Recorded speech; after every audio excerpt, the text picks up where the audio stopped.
हालात से तंग आए लोग सुसाइड कर रहे हैं, अनएम्प्लॉयमेंट है, लड़ाइयाँ हैं, घर में कोई ताने पड़ रहे हैं, मुश्किलात हैं, बिल नहीं दिए जा रहे वगैरह वगैरह, या कोई ब्रेकअप हो गया है।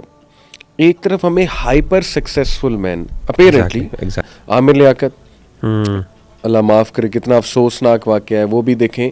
अपेरेंटली ऐसे ही लग रहा है कि सुसाइड, चले वो तो एक इमोशनल डिस्ट्रेस वाला मामला था, लेकिन ये लोग जो सुशांत सिंह हो गया जो बॉलीवुड का एक्टर, ये तो अपेरेंटली सक्सेसफुल लोग, ये इसके पीछे आपको क्या जो है वो समझ आती है? असल में अली भाई, अगर एक मुसलमान के पर्सपेक्टिव से देखें ना, तो इमाम क़य्यूम रहमहुल्लाह ने बड़ी इंपॉर्टेंट बात की। उन्होंने कहा असल में ना जो दिल है ना, दिल की जो ज़िंदगी है वो असल में अल्लाह की मोहब्बत वो है। सही।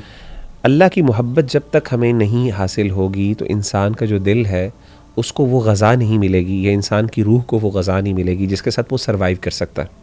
देखें कुरान मजीद की आयत बड़ी खूबसूरत है, या अय्युहल्लज़ीना आमनुस्तजीबू लिल्लाहि वलिर्रसूली इज़ा दआकुम लिमा युहयीकुम।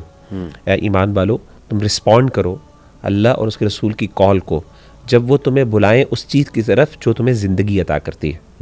यानी दीन इज़ अ लाइफ, यानी ये इस्लाम जो है ये अल्लाह ताला ने हमारी दिलों की ज़िंदगी है। अगेन ज़िंदगी तो अल्लाह ने दी है, तो यहाँ पे किस चीज़ की ज़िंदगी की बात हो रही है? दीन यानी दिलों की ज़िंदगी की बात कर रहे हैं। तो